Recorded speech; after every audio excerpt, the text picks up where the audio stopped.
Okay, so in today's it is day two agenda basics about SPSS, and here we are going to learn about the basics of SPSS, and I'll after that I'll lead you to how to do and data entry. Afterwards, after doing a data entry, we need to learn about how to analyze this. So all those things I'm going to handle in today's workshop, and we are going to know about what is the normality test and what is the reliability test and what is the sample adequacy.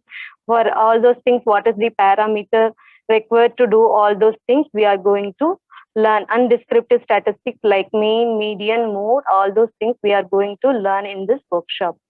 And as I said, first let me give you the introduction about basics of SPSS. So this is the full form of SPSS, that is nothing but statistical package for social science. It is a Windows-based program. It is social science broadly. It is used, and it is using that SPSS package we can able to load large number of data. That is that is the core advantages of SPSS. And even we can use this SPSS package for entering the data, software for entering the data. After entering the data, we have to go for analysis. After doing analysis, we have to interpret analysis into either table form or otherwise graphical mode, so that data will be read better manner by the audience. So that is what here we are going to do it. So all those things we are going to learn in today's workshop. So you can able to see this image, that is nothing but gadget. So when I'm talking about gadget, you can able to see various types of gadget here, correct? So you can able to see camera, mobile phones, and webcam, and so many gadgets as there. So each and every gadget has its own characteristics, its own uniqueness. So we can't able to use mobile. All those gadget is used for taking a photo. But the thing is that each and every gadget has its own unique character. The same way in statistics, many tools and many software is available, but we should know what tool is used for what purpose. If you are not aware about that one, and you can able to find the syntax in anywhere. If you go to YouTube and if you just search how to operate SPSS, you can able to get n number of videos. But you need to know for what purpose we are using what test. That is makes very important things here. So whenever we are talking about SPSS, we should know for what type of question we are having it. So whatever there in the question, that is what we are going to enter it into the SPS. That is what we are going to test it. Whatever data we are having it, that data only we are entering into SPS, then we are making into the information. So data we are converting, raw data we are converting into the information. So what is the data? Whatever is there in the questionnaire, that is said to be a data. So the data may be in two ways, maybe like many ways you can able to collect, but here I'm just correlated with two things: categorical variable and continuous variables. What is mean by categorical variables? We are cutting into the data into pieces and we are giving to the audience or respondents, we are collecting the data. That is nothing but categorical. For example, about your education. If I'm asking about the qualifications, I'm giving a 4 qualification. Are you PG, are you UG, or are you diploma holder, like that way A, B, C, D I'm giving you, and I'm asking you to select. The same way, are you willing to take coffee in home or shop, like that way? If I'm giving a preference, 4, 5 preferences like A, B, C, D, or 1, 2, 3, and if I'm asking you to select, that is nothing but categorical variables. When I'm talking about continuous variable, it's nothing but based on the scales. If I'm giving any questions using the Likert scale, that is said to be continuous variable. So probably we'll have in our questionnaire like this only, categorical or continuous variables with that. If your data is both the data for independent, both, whenever I'm talking about here, the independent and dependent variable, both the variables are, both the questions are categorical. Independent as well as dependent variables are categorical in nature, then we will use chi-square test. In case if you are both independent as well as dependent variable, both the variables are continuous, then we will use regression analysis. So continuous is nothing but independent variable as well as dependent variables are in Likert scale. Then we will go for regression analysis. For examples, one variable, independent variables in continuous in nature, but dependent variables in categorical in nature, then we will go for correlation test. If independent variable is continuous and dependent variables also in continuous, then we will use regression, as I said previously. And one more which is left out here, independent variable in categorical nature and dependent variable, if it is continuous, then we will use ANOVA. Okay, so we will use ANOVA as a tool. So this is what we will always tell whenever we are talking about chi-square test, which is used for to finding out the association between two variables, and regression analysis, which is used for finding out the relationship between two variables. ANOVA test, which is used for find out the difference between two variables. Okay, so this is all the things which we are talking about in this particular video. So you should know which types of questions, what kind of analysis I need to use, because the previous section, it's addressed what is mean by what are all the things we need to use for chi-square, regression analysis, and all those things. But which question, what types of tools we need to use, we should be aware about it. Okay, and let me talk about the layout part. So that question I'll just take it at the end. Let me continue with this section. So whenever we are talking about the layout of SPSS in Excel, we are always talking about this sheet. Okay, sheet 1, sheet 2, like that way. But when it is come to the SPSS, we will always talk about views. In two types of views is that data view and variable view. So in data view, we can able to see the data, what kind of data we are using it. But variable view, we are specifying the format of the data. So that is nothing but layout of the SPSS. Here we are talking about the layout of the SPSS. Whenever we are talking about the layout of SPSS, we are talking about the data view. So all those things practically I'll just run in SPSS and I'll try to explain. Okay, so this is the questionnaire which I'm having. So this is gender, age, all the demographical variables which was mentioned here. So this demographical variable, how to enter into the SPSS practically, I'll show you right now.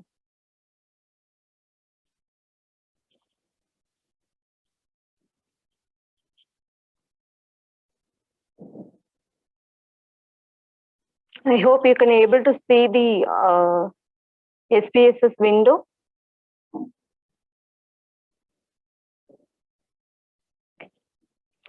So here there is a two types of views. The data view in left side corner, you can able to see the two types of view, data view and variable view.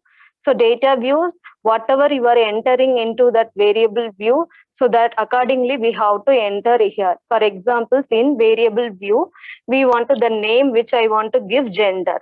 Okay, so gender. Here I'm typing the variable name is gender. So in gender, two types of gender will be there. Go to value. Here click on.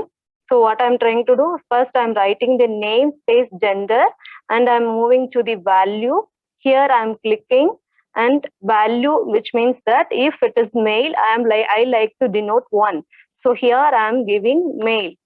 Okay, and I'm adding. Please, if software is installed, please try from your end also, so that if you have any doubts, you can ask me. Okay, so here you can write 1 male and 2 value 2. Here I'm that is writing female. Okay, so added. So now I added the values for my data. Okay, and same way, the next, if I want to give like age. Okay, so age is the name I'm giving. So values which I'm assigning here, values 1 represent less than 15. Okay, so I'm adding those who are less than 15, it will be added 1 I want to give. The next one 2. Okay, under 2, so I'm just going to give 16 to 25. So the age group of 16 to 25, if any respondents are filled, so I'm assigning 2 to them. And 3, 26 to 40. Okay, so I'm just adding it here. 3. So I'm just adding it here. So it will be like this way, you can do it.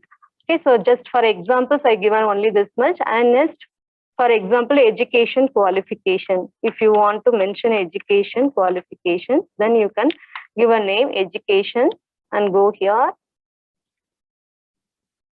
Click this 3 dots and give For example, 1 PUC.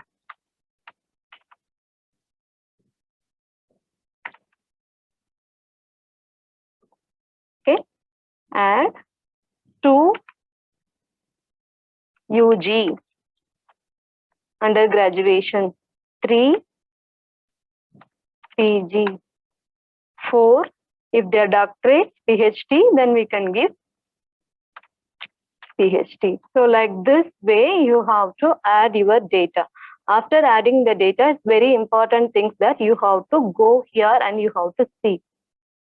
Measures. Here you have to give exactly. For example, if you are in your questionnaire, if you are using Likert scale, then you have to select scale. Okay, then only you will get proper answer. If you are using that kind of categorical questions, then you have to select ordinal. And if you are using the nominal scale, for example, if you are given any question for ranking. So for example, if I are given what is the, when the person is investing, what are all the things they will consider?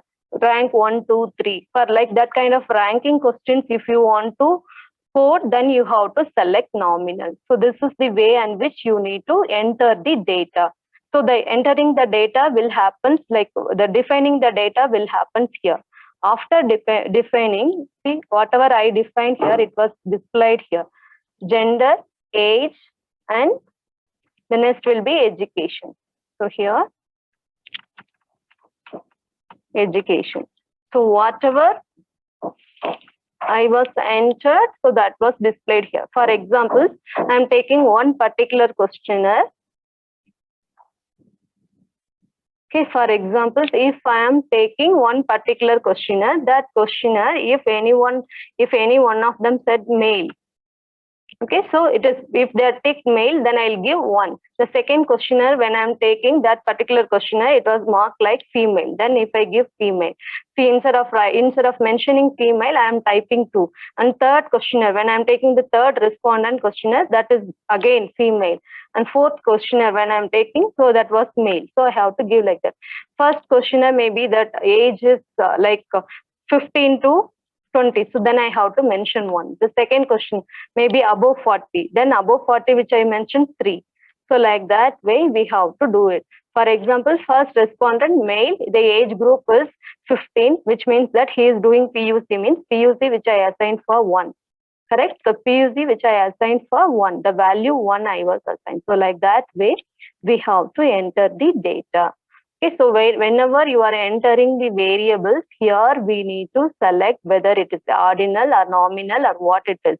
So if it is a ranking question, we have to mention so that you will get your result more accurately. Okay, so this is the way in which you need to enter your data. Okay. So now anyone having any doubt how to enter the data into, and one more way of entering instead of entering the data, even you can go for uploading the data. So whatever you are having it in your Excel sheet, for example, ma'am, I didn't do like this way. So I was coded manually. I was entered all those things in the Excel sheet. Whatever I entered, I want to keep it in SPSS. That is also is possible. So how you can able to do? Go here, file, and go to open and select data. So if you are selecting the data, here we have to change this one file, types of files into Excel. So if you are change this one into Excel, then you can able to find out which file you want to do it for. In this particular system, I have one particular file. Let me. So desktop. So whatever Excel files which is there, it will be displayed because I don't have Excel file here. So that is why it is not showing. Maybe in, see here, it is there. So one Excel file is there. So that if I open here, it will be displayed in my view. So whatever the data which I had in that Excel file, it was captured here. So here I am importing my file. Okay, so could you show once again? Yes, sure, ma'am. So here, go to file and go click on open and go to data. So after clicking the data, obviously every time it will be shown like SPSS statistics. So we have to change that SPSS statistics into Excel. After changing it, please click this one, and so where you are showed your file, that is also you have to select whether you are saved in desktop or documents or download. That also you need to find out, and you have to click where you are shown. Then you can, if you click open, that will be displayed, that will be captured here. Okay, so that is all about the loading as well as entering the data also. So after entering the data, so what will have the next one? So always we will be having in our mind, ma'am, I was entered the data successfully. I was entered whatever the data which I had it, which I am having it in my hand, I successfully entered. So what shall I do with this particular data? There are many things you need to do with that particular data before going into the analysis part. So what we need to do first, we have to find out whether our data is normally distributed or not, whether our data having the high reliability, whether our data having the reliability or not. Okay, and next we have to go for sample adequacy test, whether our data is sufficient to run the analysis. For example, like you would have keeping in mind that I want to develop a model. So in order to develop a model, whether my data is sufficient. So all those things to know, we are doing all those things. Okay? So whenever we are talking about the data in statistical ways, the data are classified into two parameters. That is nothing but, that is parametric test and non-parametric test. Whenever we are talking about parametric test, which means that if you were whatever the checking the normality, isn't it? So the normality, if it is there, it is perfectly, it is the data is distributed, then we will opt for parametric test. In case if your data is normally distributed, it is like your data is scattered, then what we will go? We will go for non-parametric test. That is one thing, one assumption. And second one, if you are developing new model, nowhere that model is there, you are the one, you are going to create a new model for your study. So that case, what we will do, we have to do everything. We have to do that is exploratory factor analysis, then we have to do confirmatory factor analysis, then we have to come out with the model. The reason is that when you are doing an exploratory factor analysis, that is the item reduction techniques, which are all the items which is not necessary, so we will try to remove. So all those steps we need to do, then only we can able to go for testing the model fitness. But when it has come to the non-parametric test, is already developed by someone, definitely they would have done some kind of basic studies. So that is why we are going directly to the PLSM, partial least square sums. So here, this is again, it is depend upon that whether you are deciding whether my study is parametric or non-parametric test based on your objectives, what kind of sample techniques you are using it, and what kind of result you are getting when you are doing reliability or normality test, all those things. Based on that only you can able to select whether my studies is related to parametric or non-parametric test. Okay. So let me move to the normality test. So this is the first test we are going to do for today. So whenever we are talking about normality test, two variables are involved. Yesterday, even the resource person has explained very clearly what is meant by dependent variable, what is meant by independent variable. Okay. So whenever we are talking about dependent variables, one variable will always depend on another variable. That is said to be dependent variable. For example, exam scores depends on gender. I can say like that way. So the exam scores depends on gender. Gender may be male or female. So exam score always depends on gender. That is dependent variable. So here dependent variables is the exam, independent variable is gender. Why I am telling? Based on the exam scores, gender cannot be changed, correct? So if the person is scored 90, so I can't able to say he is the male. Because of 90 which he scored, his gender is changed. I can't able to say. So that is why gender is said to be an independent variable. Exam score is said to be a dependent variable. Whenever we are checking a normality test, we should have two things, dependent variables as well as independent variables. So when we are talking about dependent variables, Here it is examples of dependent variable, exam score. Independent variable is gender. So whenever we are doing any kind of test, if you want to do ANOVA is nothing but finding out the difference between two variables. We are going for ANOVA. If you want to find out the relationship between two variables, then we will use regression. If you want to go for chi-square test, whenever we want to do we are going to find out the association between two variables, then we will go for chi-square test. Okay, so whenever you are doing any test, there is a two types of variables are involved: dependent variable as well as independent variable. So whenever we are checking a normality test, we never see normality should be accurately. We never want normality. So we always want approximately, at least the data should be distributed. We don't want the data should be accurately distributed. At least approximately the data should be distributed properly. So when I'm talking about approximately, which means that your size, that is skewness or kurtosis value should be minus 1.96 to plus 1.96. Within that range, if your skewness values are there, which means that your data are distributed normally. Okay, your data are distributed normally.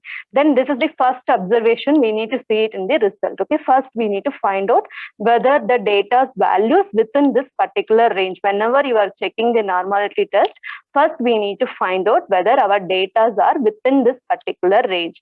And next we need to see the p-value. If the p-value is within this one, so which means that whether we are going to accept the null hypothesis or we are going to reject the null hypothesis. For that, we are going to see this particular p-value. P-value is nothing but significant values.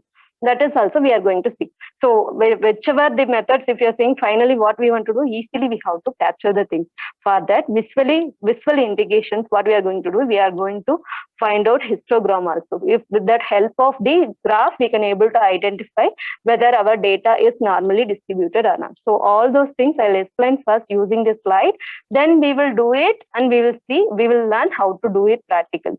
Okay, so whenever we are talking about normality test, so first we need to, after entering the data for analyzing normality test, we have to click analysis. After clicking the analysis, then you can come to the descriptive statistic, click on descriptive statistic. There, that one more sub windows will open. There you can click explore. Okay, what we need to do first, analysis, descriptive, and click explore. If you're doing that, then one separate windows will be open. Here, as I said, for our analysis, we have taken only two data, gender and exam score. Gender is male and female. Okay, two will be there. Can you please show it again? Okay, when we are working practically, that time also once again I'll show you so that it will be easy for you.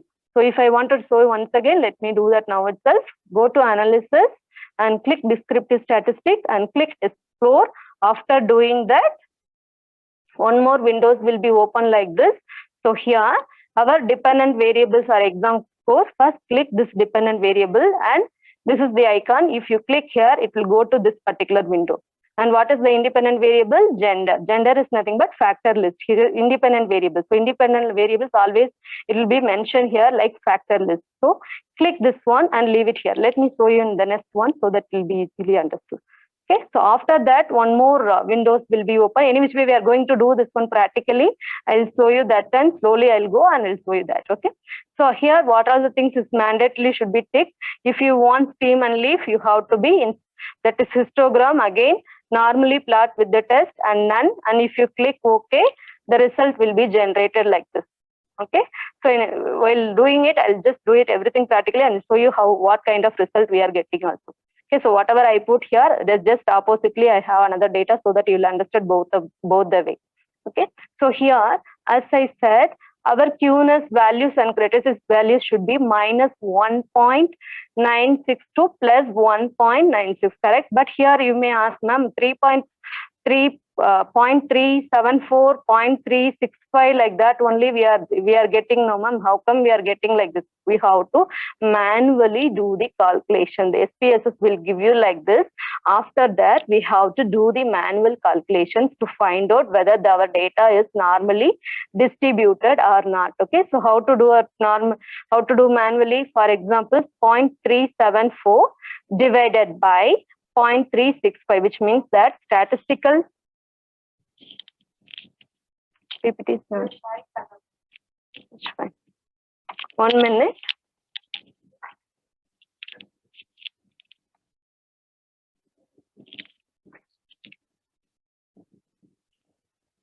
What I'm doing it.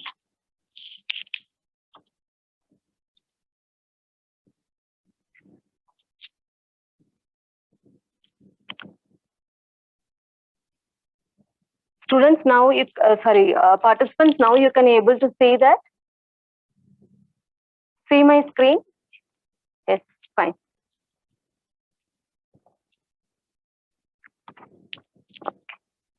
So let me tell you once again from here. So go to analysis, click descriptive statistics and go for explore, click explore so that windows will be open like this.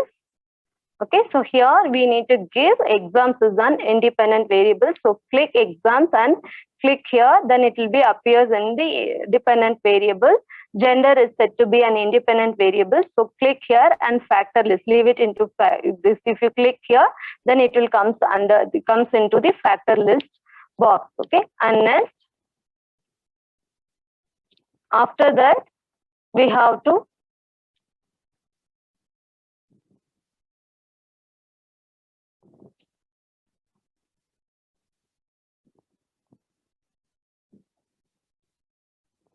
after that, like this kind of windows will be open. So here we are like clicking the factor levels and histogram. If you want stem and leaf, you can do it, and normally plotted with the test, this also we need to click. So if you click, then the windows will, that result will be appears like this way. So whenever the result will be appearing like this way, you can't able to find the exact what I said. We need to get minus 1.96 to plus 1.96, correct? So we can't able to. Okay, so we want like that way. So how we can able to get like that kind of values? We have to divide. That is nothing but statistic divided by standard error. If you put that one, then you will get. So here, what is the statistic? That is skewness. What is given? 3.37 divided by 0.35. So if you do that, what is the values which we are getting? Let me know. So it is there in this slide, but still, if you can able to calculate, it is well and good. 0.347 divided by 0.365. If you divide, what is the values which we are getting? 1.02. So the 1.02, it's neither below 1.96 nor above 1.96, which means that's what we want. If it is there, if you are getting like this kind of value, which means that your data is normally distributed. If it is either below it is below 1.96, above 1.99 plus 1.96 means, which means that our data is not normally distributed. Any doubt any of the participants is having how to do this calculation?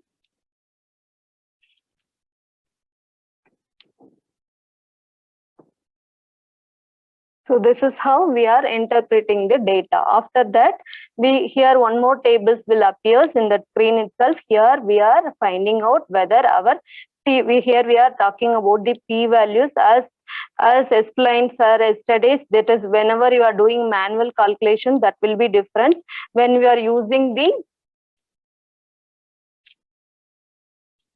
so when we are using the SPSS software, that time we need to do it differently. So here, as I said in our examples, the p-value, that is significant values, is more than 0.05, which means that we are going to keep null hypothesis, which means that we are going to accept the null hypothesis. Because why we are accepting the null hypothesis? As I said, the p-values is below 0.05, which means that we need to reject the null hypothesis. Here, the value which we got is above. So which means that here we are accepting the null hypothesis. That is why I said we have to keep.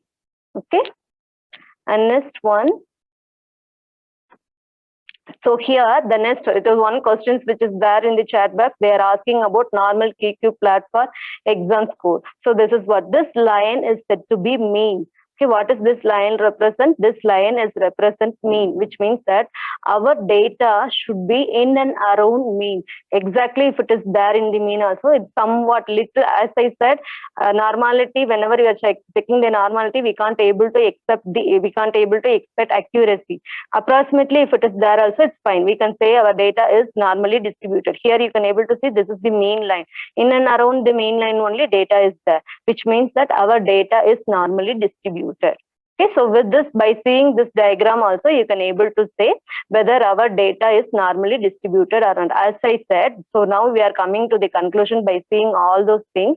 Our data is normally distributed. When our data is normally distributed, then we can able to go for parametric test. Okay, that will comes under parametric. So beginning itself I said that will comes under parametric test. If it is not normally distributed, then you need to go for another test. That is nothing but non-parametric test. Again, not only with this you can't able to decide, so many things also is there. Okay.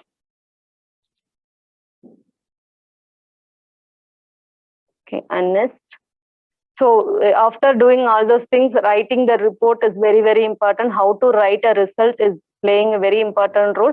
Whenever you are writing any kind of interpretation with author is set. For example, when I'm telling about 0.005, 0.05, which is not set by me, correct? It is not set by me. Any which way, that communication I am giving, whatever it's there in the literature review, I'm trying to explain to you, but it is not given by me, which means that you have to always, you try to have the reference where you are collected the data, and you need to tell what it's all about, whether the data is normally distributed or not.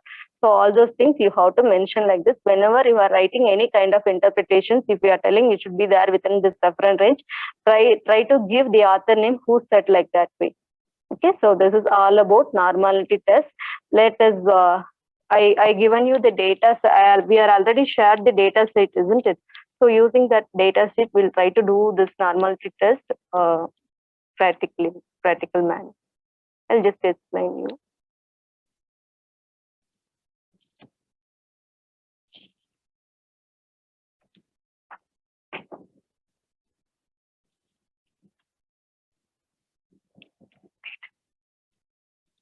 Yes.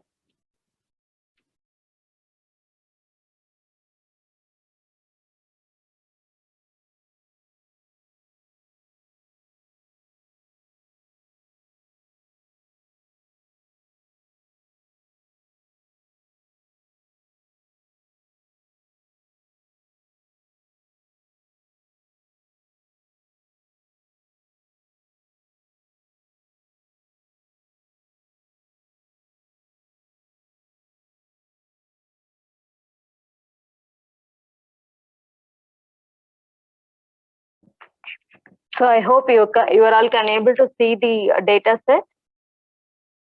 Even the data set is shared to you already. So if you can able to open the data sheet, please open it. Try to do along with me so that you can able to learn practically.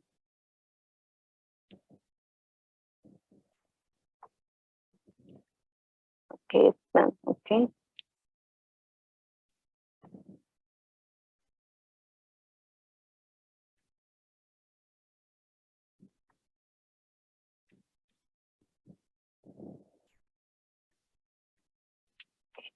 So let me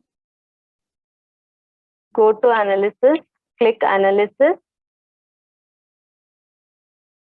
Afterwards, you can able to see the descriptive statistics. Click on descriptive statistics.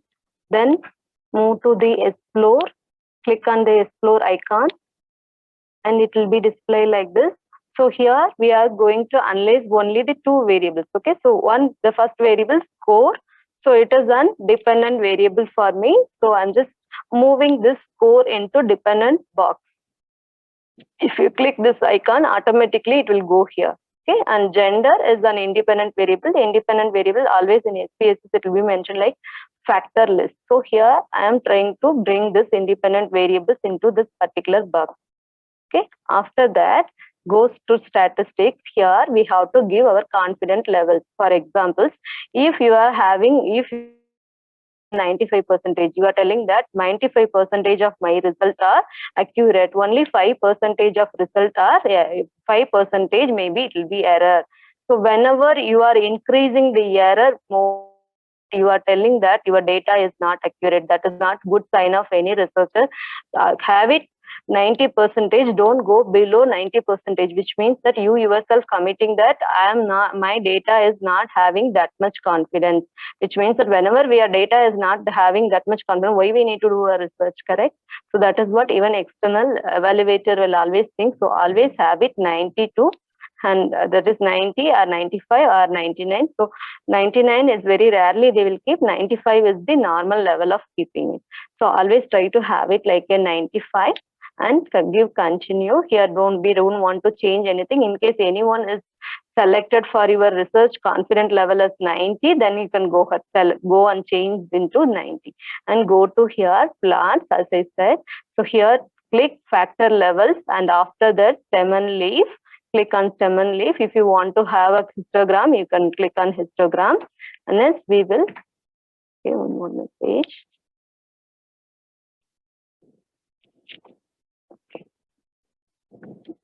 So then we are going to click on normality plot with the test. So if you click all those three, first what we are doing it already, it will be their factor levels together and stream and leaf, and I'm clicking normality plots with the test. So if I click this one and if I give continue, and here also both the things I want, statistics as well as that is plots, both I want. So I'm just clicking it okay. So when I'm clicking it okay, so the result will be appears like this. As I said, here it has given the descriptive statistic, how many males are there, how many females are there. 56 males are there in that particular data, 26 females are there, that they are mentioning it here. So that is the summary which we are getting in the first table. And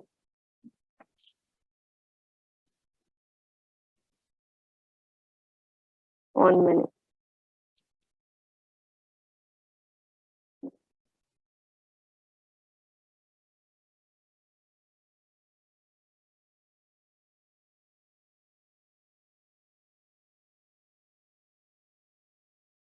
Whenever we are doing this one, so this is the table which is appearing, male and female. So here we are talking about male. How many males are there? 56 males are there. How many females are there? 26 females are there. Like that way, the first table is giving the interpretation. And second table here, as I said, here only we are going to see. So in gender, two types of gender group of people are there, male and female. So here that is the independent variables, both the things we are getting. See it here, skewness values and as well as criticism values. Skewness values here we are getting it. So which means that this one, as I said, in order to find out whether the data is mine, it is between minus 1.96 divided by minus 1.962 plus 1.96, correct? That is what the reference range which I given to you. So if it is within that reference range, our data is value. Please check it here whether how much you are getting. Let me know, so that we will decide whether our data is normally distributed or not. We can able to come to the conclusions. Can anyone please do it and tell me? Minus 1.768 divided by 0.3196. What is the value which you are getting it? For both skewness as well as criticism, both you can do it and let me know the values, so that we can able to find out whether our data is normally distributed or not.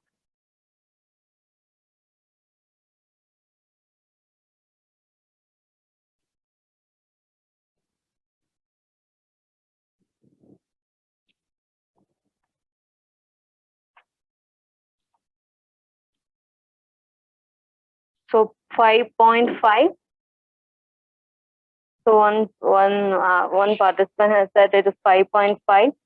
Okay. Minus 5.5, which means that 5.5 means it is above the reference range. Whatever the reference range which I given, it is above the reference, which means that it is not normally distributed. Whenever it is there within that reference range, then we can say our data is normally distributed. Here it is not there in the reference range. That's why we are telling that it is not normally distributed. Same way, please try to do even for female also, and you can able to find out. Okay. So 1.768 0.063 divided by 0.56. If you do that, then you can able to find out whether this also normally distributed or not. So one of the questions which I saw in the chat box, ma'am, what is the significance which means here? So when you are, so for example, if you're having anything like a kind of hypothesis, if you want to prove, then we will talk about whether that hypothesis is accepted or rejected. We always, whenever we are having dependent and independent variables, we have to do something with the hypothesis. So that is why here it is there. But without seeing this also, we can able to tell with this information as well as the again the chart which is see here, it is normally distributed. We are already got the result, but still if you look into the diagrams, it is scattered the data. It is not within that mean line.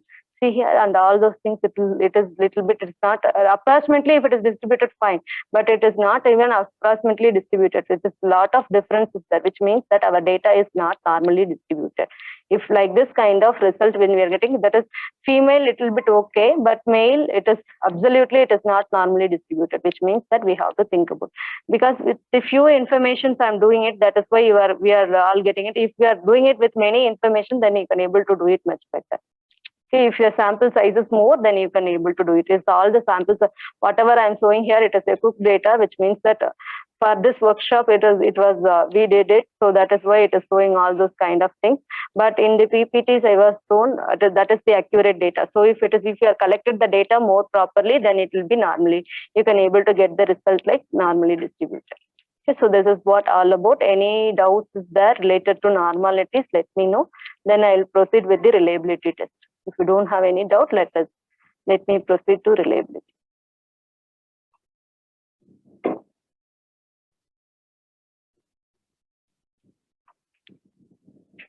Okay, understood, ma'am. Okay, fine. So let me move to the, please repeat, ma'am. Okay. So whenever we are talking about normality, we are talking about, so now this data is normally distributed, right? So whatever the data which I was shown to you using that SPSS, that is not normally distributed, because it is not there in the mean line. It was scattered everywhere. It is scattered, so which means that the data is not normally distributed. So whatever I showed in the slide, so you can able to see the slide now. See the slide. This particular slide, whatever it is there, that is normally distributed, because both the data are different. So in order to show the values, different values, I was given different data sets. For example, this is 1.02, which means that it is minus 1.962. It is within that range. So here the data are normally distributed. But practically, when you did with the one more data set, isn't it? That is not normally distributed. So to show the difference between both the data, I was did like. Okay, I hope I answered your question. Okay, and next, now we are going to learn about reliability test. So what is mean by reliability test? So many of them will have a doubt, ma'am, why we need to go for reliability test? Without reliability test only we can able to go further. No, reliability test is very, very important, because I'll give you an example. You have 1 kg of rice with you. So every time when you are measuring that 1 kg of rice, you need to get same result, isn't it? In case every time when you are measuring it, you are getting a different types of every time whenever you are doing it, you are getting a different types of result, which means that the scale is not accurate. Whatever where you are measuring that the rice, 1 kg of rice, that scale, the measuring scale is not accurate. That is why you are getting every time different types of results. Correct? Different kinds of results. So whenever you are having any data with you, the reliability test is playing very, very important thing.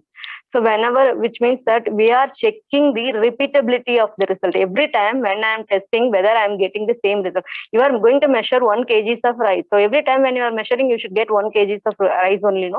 Every time when you are measuring, if you are getting different values, which means that the scaling machine is not working properly. Same thing, even it is applicable here.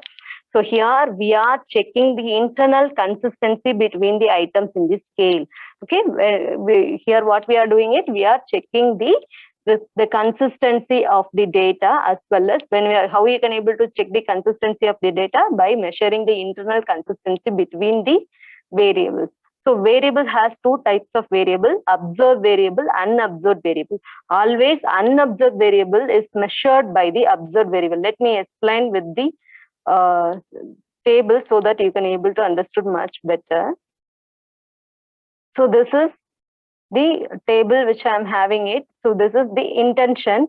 So here I am going to measure what is the intention, what the customer having the intention towards eco-friendly product, what kind of intention they are having for using the eco-friendly product.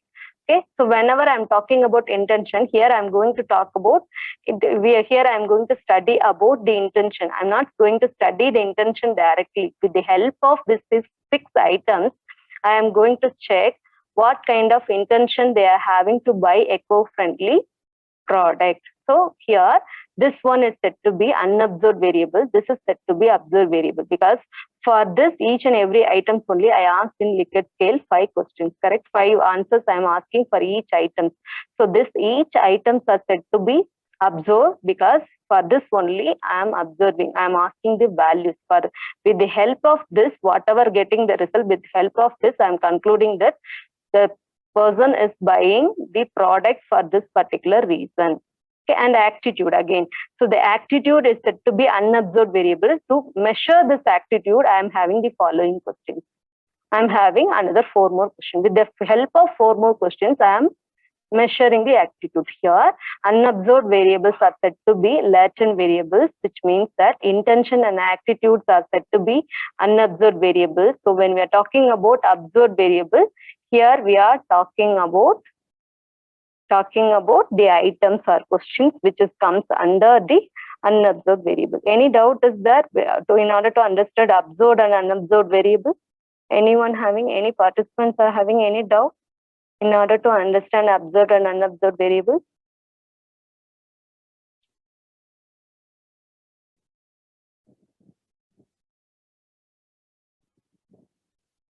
Okay, so let me move to the next one, how to do a reliability test.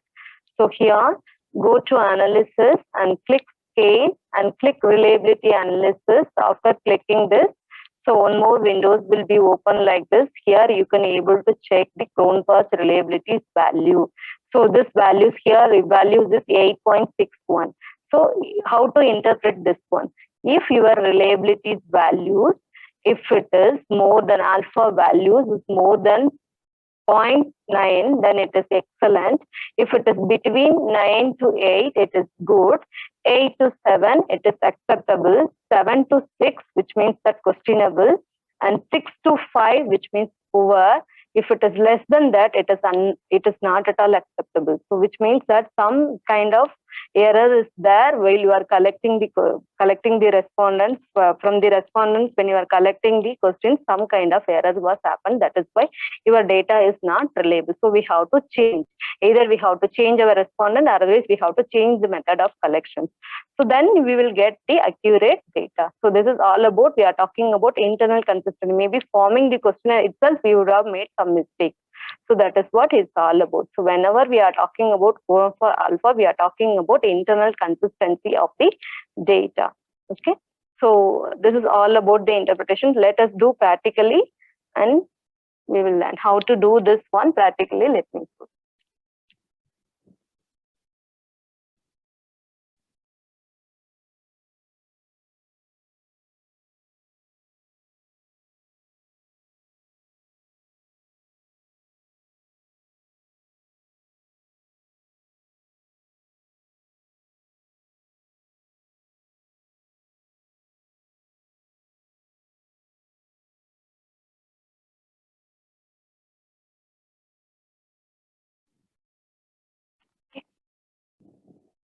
So now, could you please repeat, ma'am? Okay. So while I'm just doing it practically, I'll just explain you once again how to go about with the reliability test.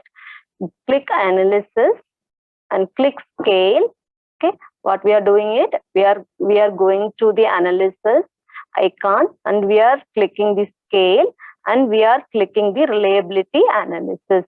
So once if you are click the reliability analysis, here we have to check. So because we are these are all the things A, B, C, D are said to be items. So we only know that which this 5 items will comes under which kind of unobserved variable. For example, A, B, C, D. Okay, C, D, E up to E, it is the intention. Okay, and F, G, H, another 5 from F to J, it is aptitude. So we have to define first. Let me check. So whenever we are checking a reliability, please don't check as a whole. Even we need to do by variable wise also, because it's very important. All the variables should satisfy the reliability.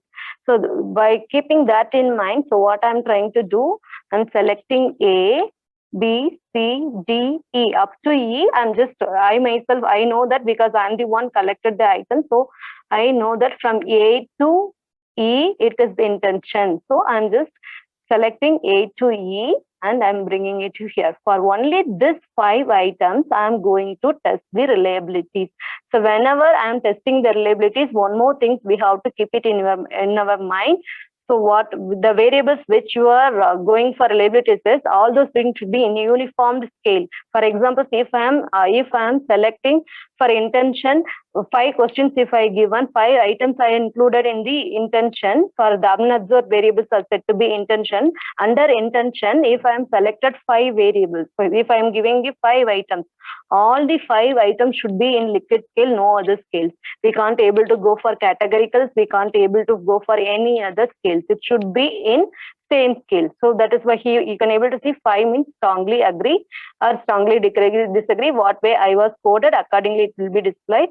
Okay, and 5, 4, 3, which means that it is all Likert scale. All the questions which I was asked, all the questions or items which I had in that particular variables, all should be in Likert scale. Now I am selecting here alpha and clicking OK. So now you can see now my value is here because it is, as I said, it is a cooked data. So obviously internal consistency, it won't be there that much, 0.57. 0.657, which means that it is questionable category. As I showed you in the PPTs, if it is less than 7, which means that questionable values, if it is more than that, then only we can able to accept. So that is what even it is there in the result also. See that in that result we can able to see. I hope you can able to see the result window. Okay, so in that result now we can able to find 0.657, which means that it is it is questionable. If you want to continue, you can continue, but don't expect proper lessons because it was there questionable. So we have to where we did wrong, we have to check and we have to go ahead, because that is why they always tell when you are doing pilot study itself, we need to go for reliability, because after collecting entire data, if someone is telling that your data don't have reliability, if it is not satisfying the reliability, then we can't able to go back and we can't able to collect. So during the pilot study itself, we should do the reliability test that will give you the guidelines whether we need to change or whether we can able to keep the same things like that. It will keep. So always doing a reliability test is very, very important in pilot study itself. So this is all about the reliability test. Anyone having any doubt how to do a reliability test?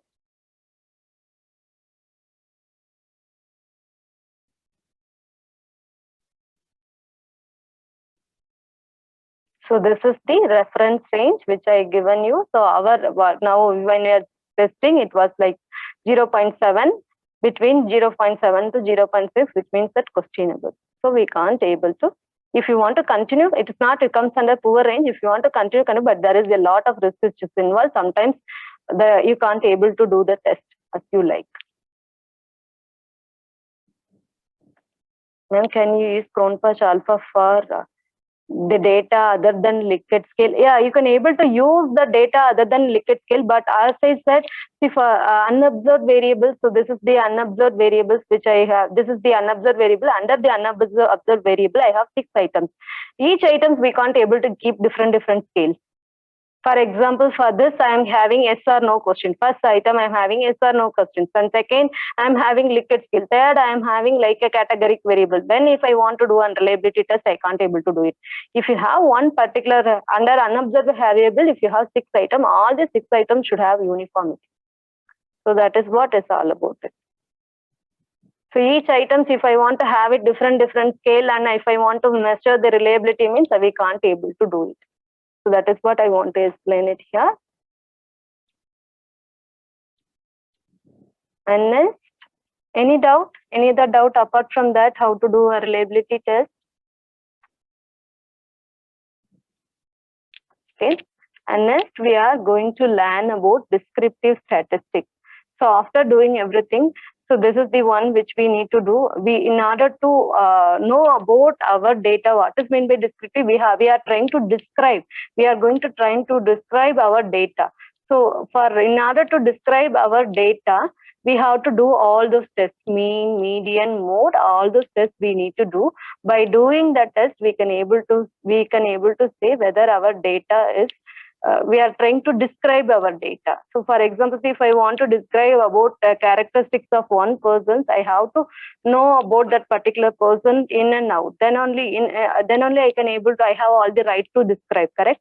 The same way, even here also, you should know about your data, what kind of data which you are collected. That kind of things which will be explained in this particular categories. Descriptive analysis. Let me tell you how to do it. A descriptive analysis.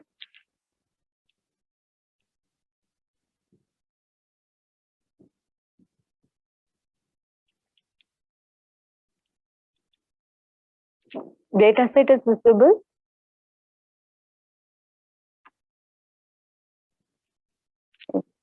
Okay. So whenever we are talking about descriptive statistics, mainly mean, median, mode only, we will always talk about. What is mean? Mean is nothing but here we are talking about average of the particular data. So for example, see if I am taking any one of the data, here I am taking 4. For this 4 column, I want to find out all 3, mean, median, mode, everything I want to find out for this. Mean, as I said, we are talking about average. Median is nothing but midpoint. From the midpoint data, how it is varied. So that in order to study that one, we are doing a mean. Mode is nothing but frequency. How many of them are scored in that particular, for example, if I want to measure the shopping frequency in a day, how many times you will go for shopping? To buying a vegetables. If I'm asking that particular questions in a day, how many times you will go for shop to buy a groceries or vegetables or whatever may be. So some of them are telling that, most of them are telling that I will go for 4 times. So 4 is the maximum number of occurrence. So in order to identify the number of occurrence, high number of occurrence, we will use for mode. So this is all about. Let me explain how to do this one practically. So here, go to analysis. So all the analysis will happen only with this particular icon. Analysis icon is playing a very, very important role in SPSS. So click analysis and go to descriptive statistics. And the people will always, whenever we are talking about the measures of central tendency, they will always think about distributive statistics. I'll tell you why we should not go to descriptive statistics. Because they will think whenever we are talking about descriptive, they will go here, analysis, they will click and they'll go to descriptive statistics and they will click descriptive, then they will try to find out the answer. If we are doing it like this way, what will happen? I'll show you the answer. We can able to get only mean value. Mean and standard deviation values alone, you will get it if you are doing like this kind of analysis. If you are selecting the descriptive analysis, you will get only mean and standard deviation values. We won't get median or mode values. Instead of that, you can go to analysis and click descriptive statistics and come to frequency, click frequency, and which items you want to find out. I want to find out for 4. So I'm just bringing it here and go to statistics.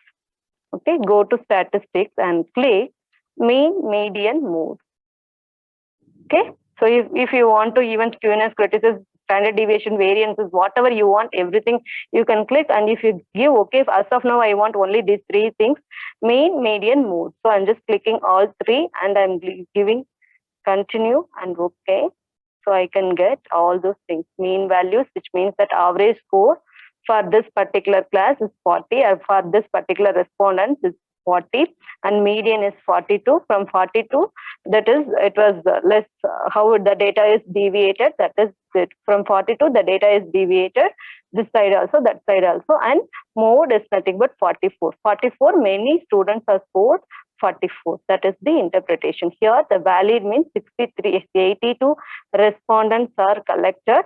All the 82 respondents are taken into the account. No missing values. 0 means no missing values. Always, whenever you want to do a descriptive statistic analysis, go to analysis and click descriptive statistics. Instead of going to descriptive, please select frequency, because when you are selecting the frequencies, you can able to find all three. If you are going to the descriptive statistics, only mean value will be seen. So in order to avoid that one, please do this so that you can able to do it much better. Any doubt?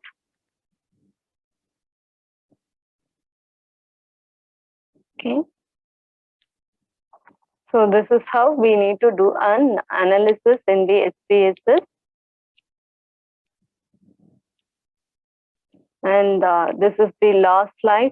So always have continuous learning, because whenever you are having a continuous learning, you can able to earn also continuous, which means the continuous learning will bring you the compound learning. If I want to tell it in financial terminology, always your continuous learning will bring you the compound learning. Please try to learn the new things and enrich yourself so that you can able to reach high. So with this, I'll conclude my sections. If you have any doubt, kindly post it in the group so that I will answer.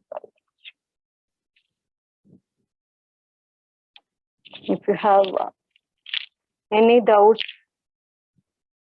or any queries, let me know so that I can address.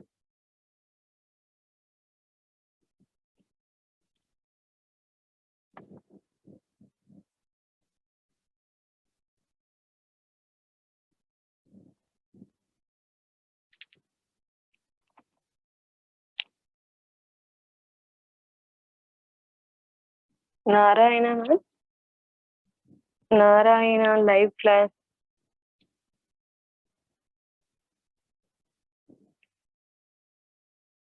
Sir, you can unmute and... Yes, ma'am. Good evening, ma'am. This is Jyoti. It's by default Narayana live classes because I'm belonging to Narayana. That's why. Ma'am, I want to again demo session for the normal distribution. It's I don't understand. Reliability test and mean mode median I can understand, but these can. Okay, ma'am. I'll repeat once again, ma'am, the normality test. Thank you. Yeah, I'll do that, ma'am. I'll do that.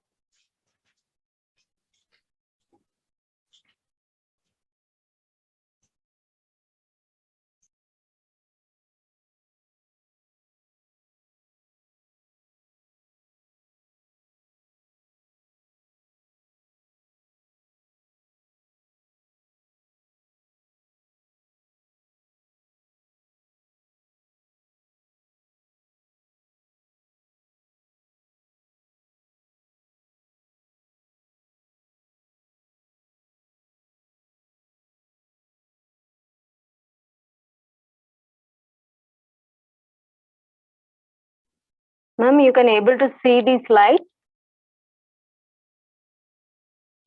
Okay. So, ma'am, when you are doing a normality test, we have to go to analysis and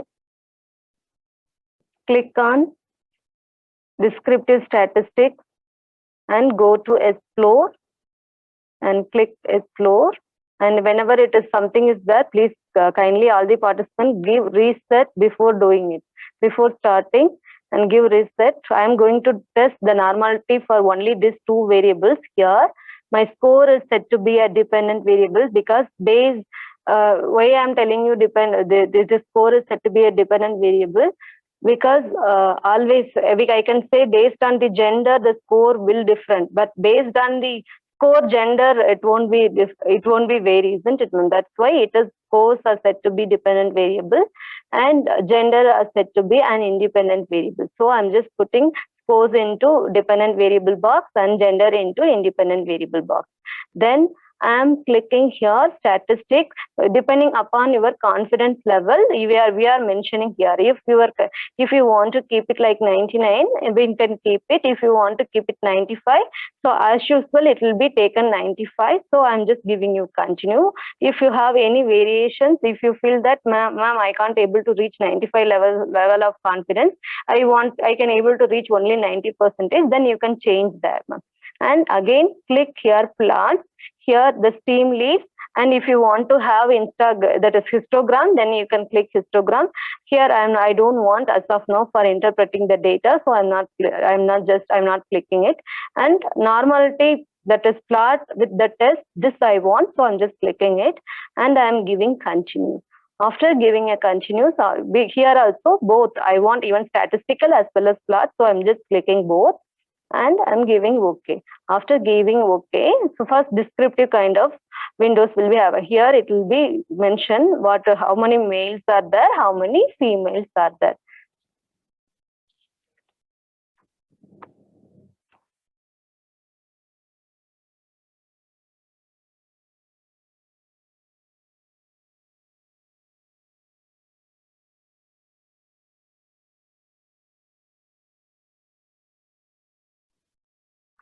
So here it is like that way.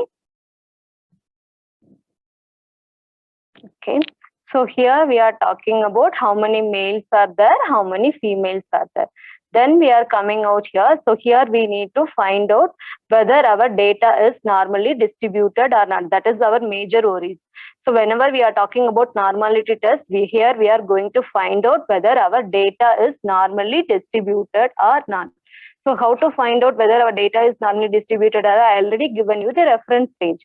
This skewness and cathexis value should be minus 1.962 plus 1.95. How to find out that one?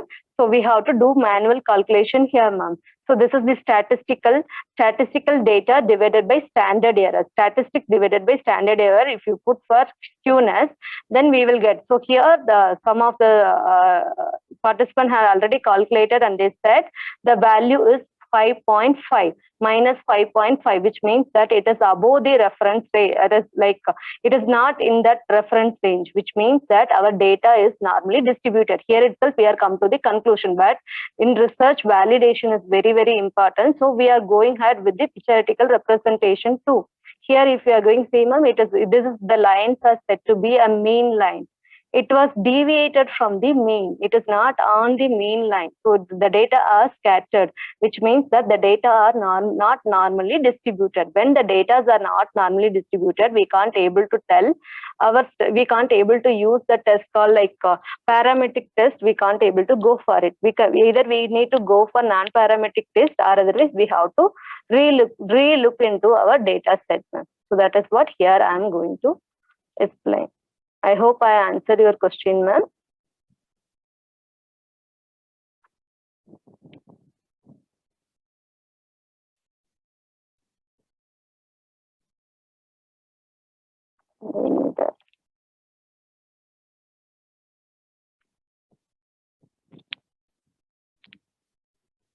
Ma'am, if you are grouping unobserved variable and data has separate variables, then you need to.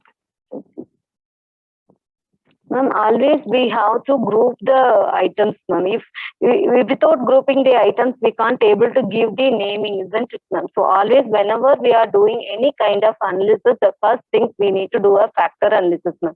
In factor analysis, what we are trying to do, we are trying to grouping the items. Once if you group the items, then only we can able to give the naming. So that particular sections will be handled by Somu sir at the end of the 7th day. So the question is right, ma'am. Always we need to group the items. If we are grouping the items, it will really helpful for you to do the data analysis more accurate manner, ma'am. So the grouping should be done.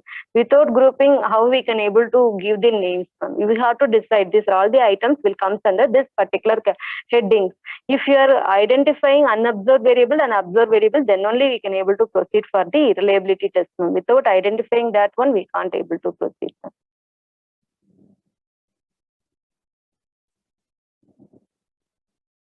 So that data should be grouped, ma'am. or otherwise all the data should be in same scale. Then we can go. If you don't want to group in the initial, during pilot study itself, I don't want to group my data, ma'am. After collecting the entire things, I would like to go for grouping. You can do it, ma'am. But if you are taken like that kind of decision, then your entire questionnaire should be followed in one single scale.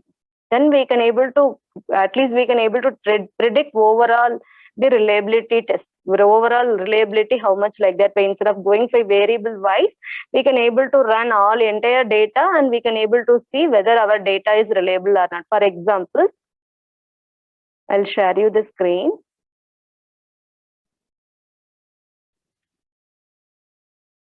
So here, go to analysis and scale and reliability test. Now, I'll reset the data. Please, whenever you are doing any analysis, please reset that information. Nothing should be there in the right hand box. If something is there, then your result it will appear differently. So we need to empty this one. In order to empty this one, we are giving a reset. So here I want to do a reliability test. For example, A to Z, I'm having, say, I followed Likert scale, 5-point Likert scale I followed. So what I'm trying to do is, in order to select more items, press shift and click. So it will be selected. So I'm just selecting all those data and I'm trying to pass it to this particular window. Then I am selecting here alpha. Okay, alpha, the model is alpha, ChromeFuzz alpha. So I'm just selecting that one and I am giving it okay. So here I can able to find overall. Like this also we can do it, ma'am. If you're not grouped, then this is the only way to test our data.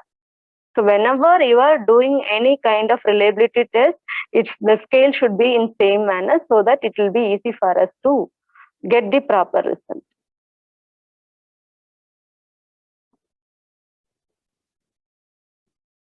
Okay.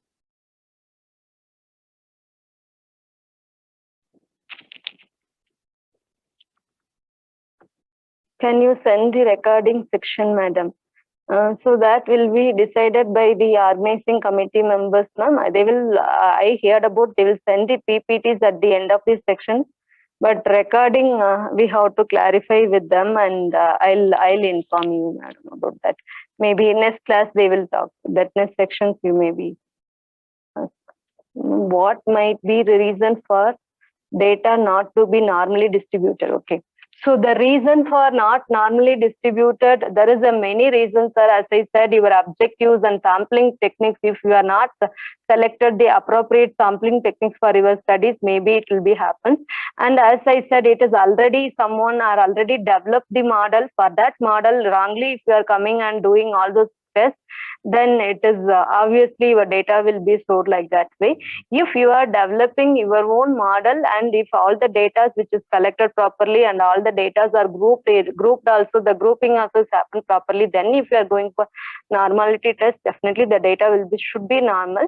In case if you are not getting a normality is not proper, means you are choosing such a kind of sampling techniques. That is the reason it is going like that. Nothing is wrong. Like if your data is normally distributed, no need of getting worried, because the reason is that we have another option, that is nothing but non-parametric test. Using that non-parametric test, PLSM, you can do it. Because when we are talking about PLSM, most of the people are going for R rather than SPSS. They are going for R language and they are trying to do that. So easily the model will be get fit into the model fitness will happen very easily in R language, because when you are trying to do it in SPSS, a lot of times it will be shows errors and repeatedly we have to correct it and we have to do covariance, all those things. But when we are doing it in R, it is a programming, isn't it? So everything will be happen properly. So that is all about this one.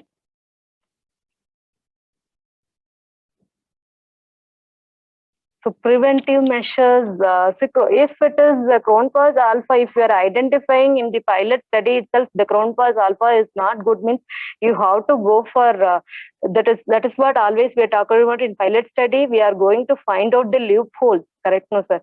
We are trying to find out the loopholes where we did mistakes. So that mistake we have to rectify it, and we have to go for it. This pilot study. That is why I said in pilot study itself we need to do a reliability test. Whatever it's shown in that pilot study, it won't be like much variation, sir. Pilot studies, if you are getting 7, maybe final you will get 8. It will be increased. Always it will be increased, because the reason is that when you are focusing on more sample, obviously the reliabilities will be, you can able to find good amount of reliability, good amount of internal consistency between the data will be there. So always focus on more. Whenever you are talking about more sample size, reliability should be there. In pilot study, if you are achieving like 7.5 means 100% in your final studies, you can able to reach 8.5. Before that is, if it is go beyond 9 also, they will tell that it is not that much recommended. So please try to have your reliabilities between this.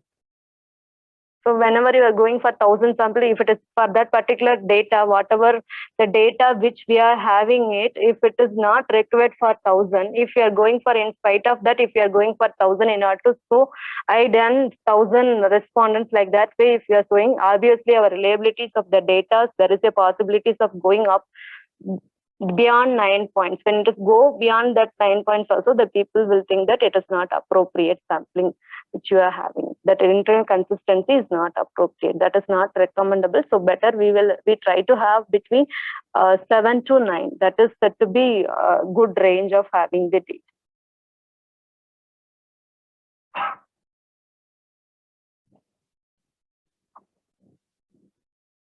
The doubt.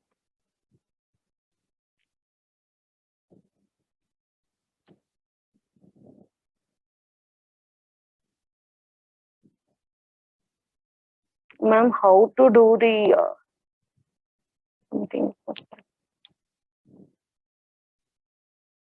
Okay. So I hope all the questions are addressed. So any other questions is there, please put forward. So I'll try to address that.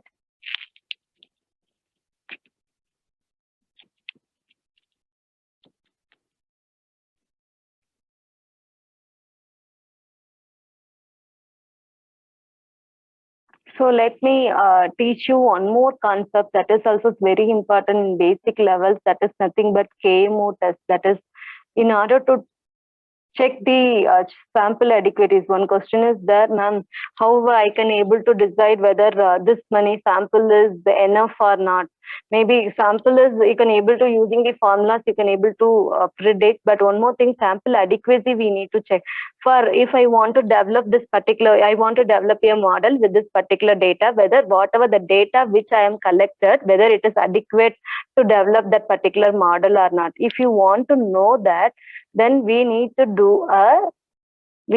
go for sample adequacy test. That is very, very important thing. That is nothing but KMO test. Let me tell you how to go about it.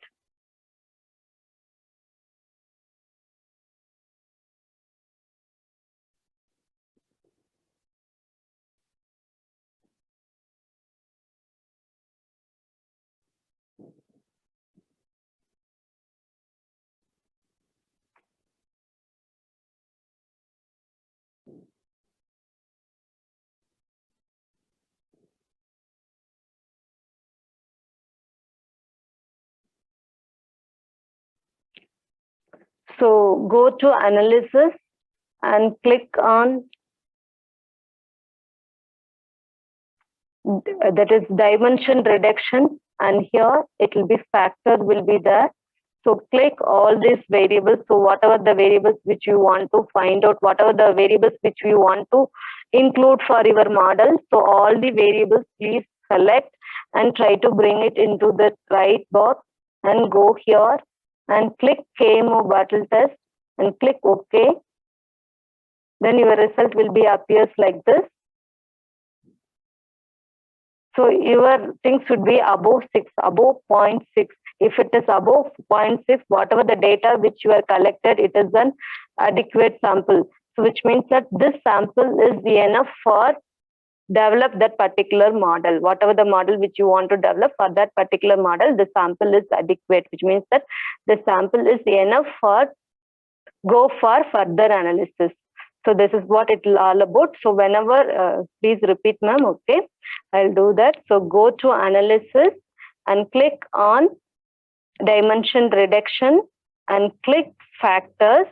After clicking the factors, so I'm just resetting it. So these are all the things, these are all the items, or these are all the questions I want to consider for my model. So I'm just clicking all those things and I'm just dragging it here and go to descriptive and go click KMO battle test and give continue and give okay. So this is how your data will be appear. If the sample adequacy, that KMO test value should be more than 6, which means that your data is adequate. You can go for further analysis, whatever analysis which you want to do, whether you want to do regression test, whether you want to do ANOVA test, whether you want to do a chi-square test, it doesn't matter. Whichever the test which you want to do, your data is, ma'am, output is not visible. 1 minute. I'll stop sharing. Once again, I'll share. Okay. So now it is visible, ma'am.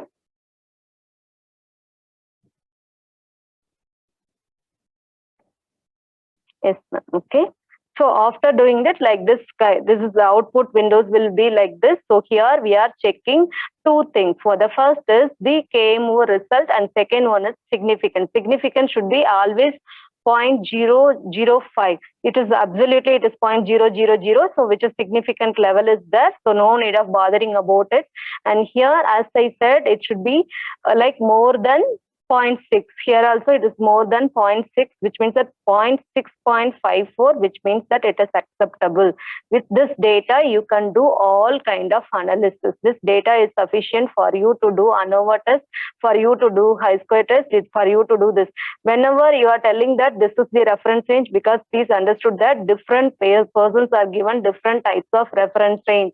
For example, I may given some reference range, other persons would have given some references, someone will tell, they will tell if it is more than 0.7, then only it is acceptable. From where you are taken the reference, please try to give the source. From where you are identified this particular range, you need to give your source, then only it is reliable. Whenever you are writing a thesis or articles or whatever may be, if you are referring any reference ranges, means which author is given this kind of reference range, that also please try to mention so that it will be easy. So here in KMO test, we are giving important for 2 things. One is KMO value and another one was significant values. If both the values, if it is satisfied as per the reference range, then we can proceed for any analysis. Okay.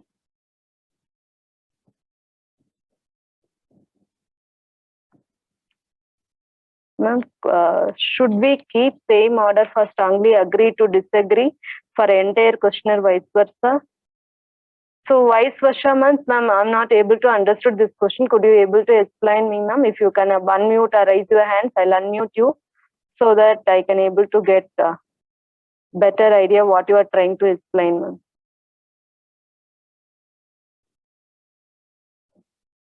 So you want to like, you are asking me whether shall I give strongly agree one or strongly disagree one, like that way, or how it is, ma'am? I'm not able to get your question properly. If you are unmute and if you are explaining to me, it is well and good for me to explain.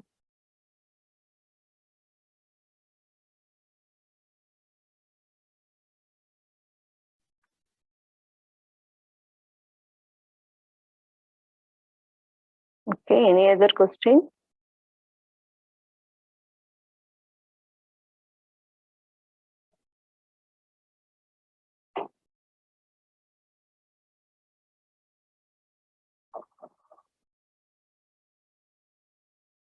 Okay.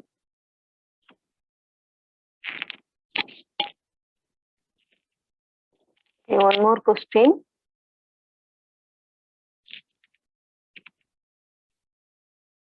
Ma'am, why can't we will come to the conclusion with the chart itself?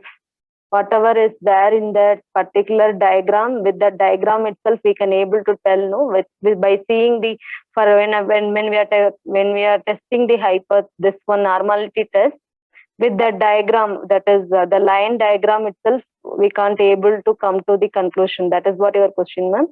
So, ma'am, whenever we are validating the data within one thing, we can't able to come to the conclusions, ma'am, because the data is normally distributed or not. We have to see at least one or two things. This is just giving you the visual things, but other things also we have to take it into the considerations. Like we have to do the manually whether that particular the data, whatever the values which we are getting it, whether it will come to that particular range or not, that we need to see. Then only we can able to come to the conclusions.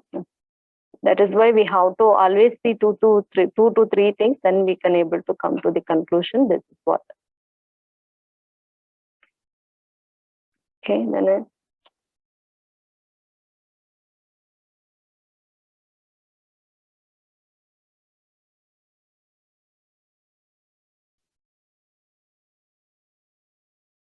Okay, so could you explain? Okay, so unobserved variable and observed variables, ma'am.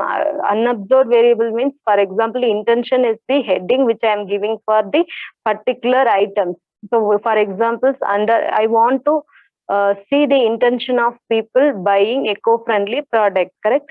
So I can't able to judge. I can't able to come to the conclusion with the heading itself. I have to give certain item to measure the intention. So, for example, it is very good for the nation. That is the one item which eco-friendly products are very good for the environment. One item I given. That is the reason maybe the user would have went and bought. And second reason, they themselves feeling that it is very hygiene. So if I'm using the eco-friendly product, and even it will be the hygiene part we can able to increase. That is the second question. Because of hygiene, I'm going and buying it. So there are so many items I'm asking in order to test the intention of buying. So that is why we are talking about it is intention is an unobserved variable. In order to observe that one, we are having certain questions. So that is what I want to try to do it, ma'am. One more question. Ma'am, could you please provide the recording sections? That we have to talk to the organizing committee members. Depending upon that, they will decide and they let you know, dear. Because if they are willing to give, then they will communicate to you in the group so that it will be shared. Does the sample size have any effect on normality test? Of course, ma'am. A sample test, obvious. For example, if I want to test with one or two samples, if I go for normality test, I can't able to find whether the data is normally distributed or not. At least minimum samples I need to test the normality test. So this normality test, the sample size is playing very important role in normality test.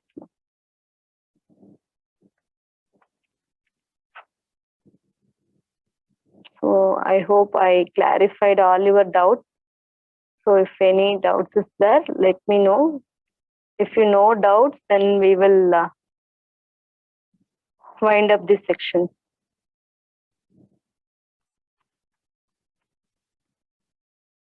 Normality test we should do for final data or for final study. Usually the normality test should be done for both the ways. Many of them, they doesn't know that normality test should be done we need to do it for pilot study, because lot of research scholars, including me, I didn't do for pilot study, but after hearing a lot from others and experts, then I come to know that normality test should be done in pilot study level itself, because there itself, if we are doing it, then we can able to identify which types of test I am going to focus. For example, if my normality test is not good, then I can decide that I can be able to go for this test rather than this. At the end, if I'm deciding the test, I don't think so that will be the right way of doing it. So we can go for normality test in pilot study itself. If you tell to the external audit normality test in pilot study itself, they will obviously they will be get impressed. So my suggestion for you is that you during pilot study itself, try to do a normality test so that you can able to know whether your data is normally distributed or not. So my suggestion for you, go and find it study itself. Thank you, participants, for your kind listening and the active participants. Shall I wind up this section, sir? Makes sense.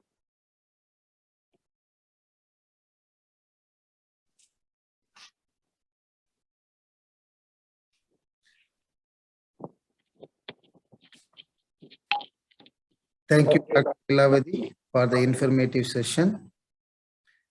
Today we can wind up the session here. Tomorrow session on t-test, one sample, paired sample and independent sample. Sukhu sir?